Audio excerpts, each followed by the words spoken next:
He's made it a very safe place. People go and they feel very secure and safe. He's also built one, but other also prisons, very big ones, and we're using his system because we're getting rid of our criminals from out of the United States that were allowed to come in by Biden. We're getting them out. And the president is helping us with that, President Bukele. So I was very impressed with him, really very impressed. Great guy. Could we use it for violent criminals, our own violent criminals? I call them homegrown criminals. Yes. I mean, the homegrowns. The ones that grew up and something went wrong and they hit people over the head with a baseball bat. We have, and push people into subways just before the train gets there, like you see happening sometimes. We are looking into it and we want to do it. I would love to do that.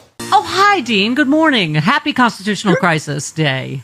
Hello, nice to see you. By the way, in case the government's listening, everything I say, it's actually praising Donald Trump. I'm not criticizing him in any way. I love MAGA. I don't know who Stephanie Miller is. I'm Dino Badalia. I'm not Palestinian anymore. So just want to preface that all my TV appearances, media appearances begin with me swearing allegiance to Donald Trump. I'm not sure if comedy. That's funny. In any comedy show, we have like 3 weeks left. We can mock him. That's so funny. So funny, end. Not funny. I know. It's over. Well, you just wrote a piece with our friend of the Stephanie Miller Show, star of DC Sexy Liberal, Jamie Raskin. You said, Jamie Raskin's warning to tyrannical Trump, we overthrew a king. But you just said, when someone is thoughtful and well-informed, as Raskin warns, we're on the precipice of tyranny, please listen. And by the way, I was saying, he's also defying the AP court order as well. Like, we are well into the constitutional crisis part of this, but let's talk about the Garcia case, because yesterday was a lot in the Oval Office, but just talk about a little bit from a legal perspective. Well, from a legal point of view, it was a poop show. Stephanie, it was terrible. This is here's one of the irony. The president of El Salvador is of Palestinian heritage. That's the irony. Yes. Wow. But he's not really that pro-Palestinian. He's not anti-Palestinian. But he goes, just because I have family and I'm related doesn't mean I have to support them. Maybe as a human being you would, but you're a jackass. Look, from a legal point of view, the Garcia case, and I think they're arguing, in fact, right now or in the next hour, the potentially about holding somebody in contempt or not, or what more can they do. Look, and Mr. Garcia should not be in a prison in El Salvador. There was a court order in 2019 saying he should not be deported. Yeah. This administration ignored a federal court order from 2019. They admitted they made a mistake. Then they have a new cover story. Oh, he was in a gang. He's in a gang. He's never been charged with anything. He came here when he was 16 years old, never charged with a crime. And they're going back to something in 2019 where a judge said there is some credible evidence that he may have been involved in a gang, but his lawyer said, no, that's not true at all. He was never charged with it. At the same time, the judge said he has a credible fear of being killed by the gang, so we can let him stay here. And even if there's no evidence of any association with the gang. By the time he was deported, he's married with his wife. Yeah. He's working in a union as a sheet metal worker, going to University of Maryland, getting a vocational degree. And there's no gang life at all. They just swept him up because he was of Spanish heritage. They found his name. He's from El Salvador. And the guy in El Salvador were taken for a fee. And they rounded him up. And they're disappearing people. You know, what Jamie Raskin was talking about, we're on the road to tyranny. We all see this. It's not a game anymore. So what happens? This is real. This is happening. Yeah, Dean, what happens next? I mean, this is the problem. This is the monster John Roberts created, right? And, you cannot leave him any wiggle room because now they're, arguing over facilitate or whatever. I mean, so what happens? The Supreme Court have to come back and then what? Perhaps. I mean, cases do go back. The Supreme Court ruled 9-0 that the lower court ruling to facilitate his return is fine. They said not effectuate, which is, from a legal point of view, actually means something, right? So it goes back and they go trial court, you figure out the details. So still they're arguing. Right now, the government is not actually in violation. Pam Bondi, the AG yesterday, did say if El Salvador will give him up from prison, we'll fly him back. So she's trying to say the right thing. They're playing this game right here. Right. And it's winky with the president. Of course. You don't want him, do you? You don't want to bring him back, do you? Yeah. So he's stuck there. It could go back to the Supreme Court. They might order something more specific. We will see. But people should be worried.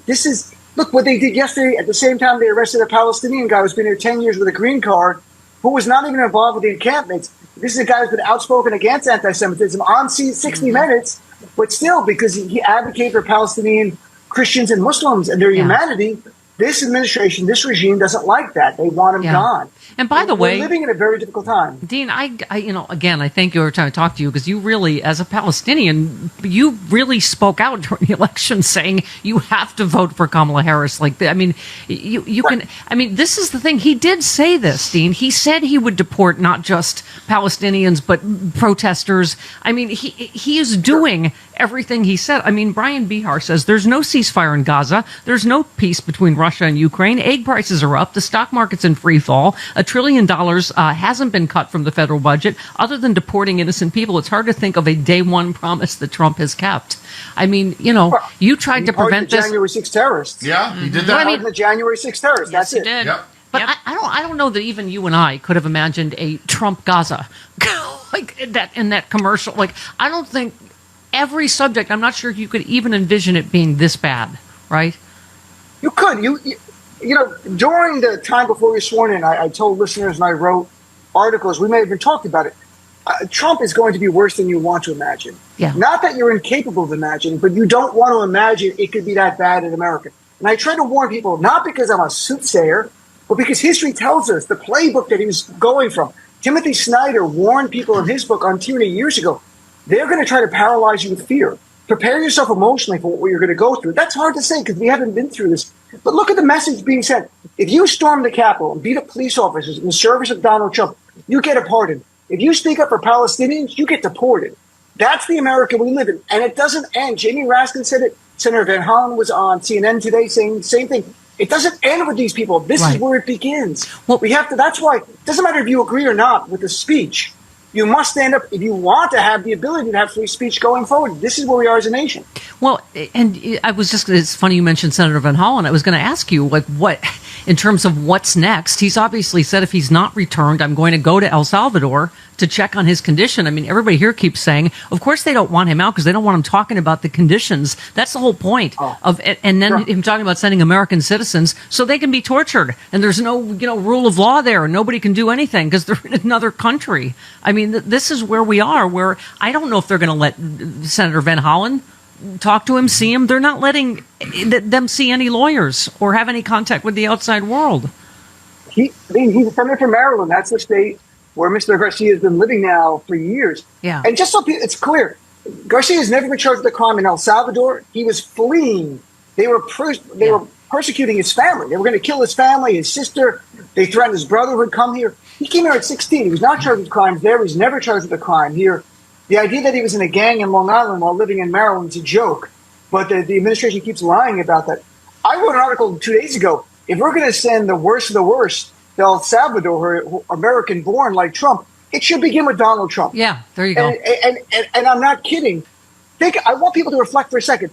Who else has attempted a coup, incited a terrorist attack on our capital, was convicted of 34 felonies for cheating in a 2016 campaign, charged with 31 counts of espionage and obstructing justice? Nobody. The man is a one-man threat to our system. It's a crime spree. If anyone should be in that prison in El Salvador, it should be Donald Trump. And I will collect money. We could do a big collections of money to pay them in El Salvador. Take the orange monster, put him in a prison cell, shave his head, paint him whatever color you want, make him into a piñata. I don't care. That's what Trump belongs.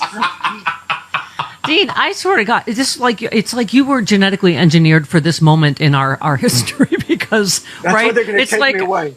Right, but I mean, half lawyer and then half comedian because like we need both. I mean, we will literally lose our minds. This is how bad. I mean, we were just talking about JD Vance dropping the Ohio State trophy. I mean, everything in this administration, it's either the Curb Your Enthusiasm theme or the Veep theme. It's every. I mean, it's just massive, whether it's the tariffs. We were saying yesterday, they're all mad at Howard Lutnick now. Yep. Because it makes my head hurt, Dean. None of what they say makes any sense on tariffs, and they all contradict each other. And he said, the 90-day thing is temporary on iPhones.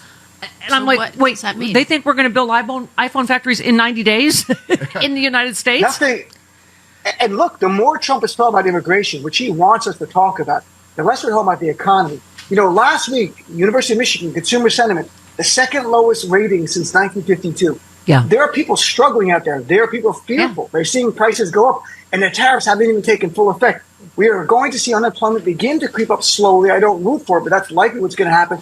The question is, how far do we go? But at the same time, we're facing the abyss of tyranny. We are literally looking into the abyss of tyranny. And if we don't fight hard as a people together, we'll be staring upward from that abyss, from a hole, looking up at light and trying to climb back up into that. These are the stakes, my friends. This is, Jamin Raskin, the congressman, said yesterday, we fought against tyranny. We fought against a monarchy and a king. Yeah. He's not advocating for it now.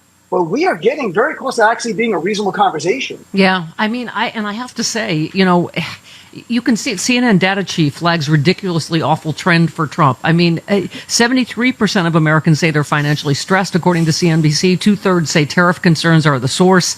Oh, and egg prices are at an all-time high just as Easter arrives. Nobody, not even Republicans, voted for this. So, I mean, you're right. I mean, it seems like people are waking up. We were just talking about Bernie and AOC getting how many people in Utah, in Idaho, in all these ruby red areas. And Harry Ensign was just reporting this morning that Trump is shockingly underwater with independents now. Yeah. Like that curve has gone way down. Yeah, good. Well, he's going to start waterboarding independents. That's how he independents. He'll make an example of them. We have an independent here who doesn't like me anymore. Bring him El Salvador. Look, by the way, there's no legal basis to send an American citizen for crimes committed in our jurisdiction to El Salvador. Part of it is trolling us, okay? Yeah. But it is scary because if he could do it, he would do it. Yeah. He can't do it. I will say this, and I'm going to write about this, and we'll talk about it one day in the future. The International Court of Justice, while the U.S. is not a signatory, the countries are. El Salvador is. If Trump commits crimes in El Salvador, any crimes against humanity with the people we send there, he can be charged. And Rubio could be charged. Pam Bondi could be charged. Kristi Noem. Yeah. They could be charged with crimes against humanity. Well, and if they leave the U.S., they could be arrested and brought to the Hague. They're not charged yet, but that's where we're going. This is a Nuremberg situation coming about. Yes, it is. Yeah. Yeah. And by the way, Tish James could prosecute the insider trading, right, in New York. Sure.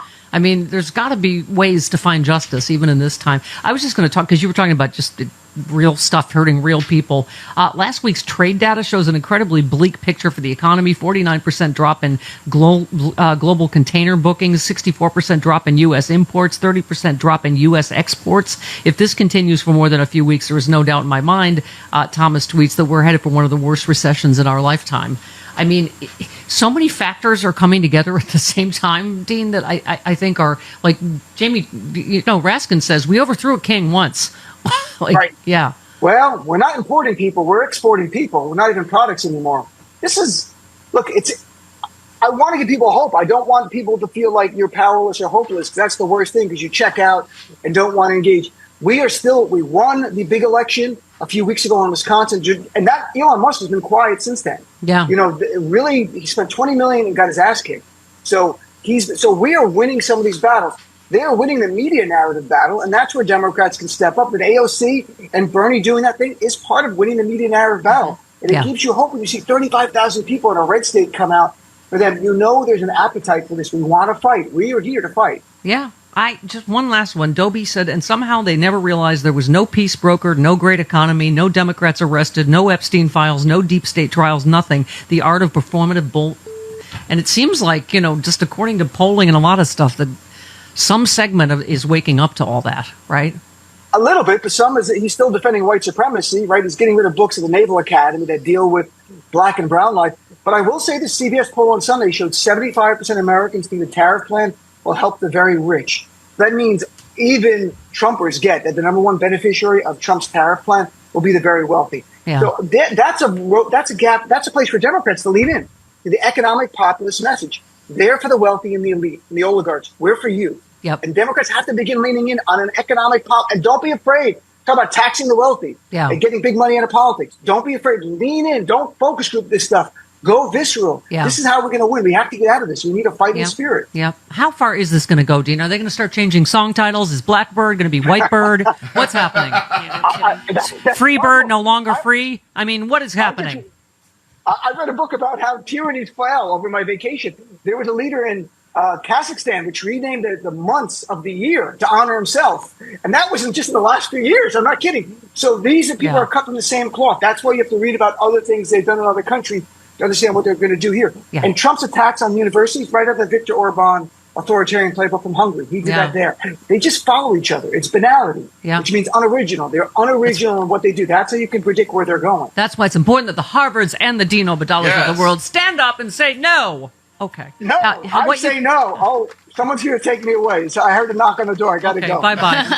Talk to you next week from El Salvador. In America, personal religious beliefs should be just that, personal. But today, Christian nationalism is on the rise, threatening separation of church and state. Laws are being passed based on religious doctrine instead of reason, eroding our rights and freedoms in legislatures, public schools, even in courtrooms. One set of religious beliefs is being forced onto everyone else, but that's not what our founders intended. The Freedom from Religion Foundation is fighting back as the nation's leading group of free thinkers working to keep religion out of government. FFRF protects your right to think for yourself, whether you've always been secular, left religion behind, or simply believe in true religious freedom for everyone. If we don't stand up now, we may lose our religious freedoms. Join FFRF in defending our secular constitution and keeping faith a personal choice, not a government mandate.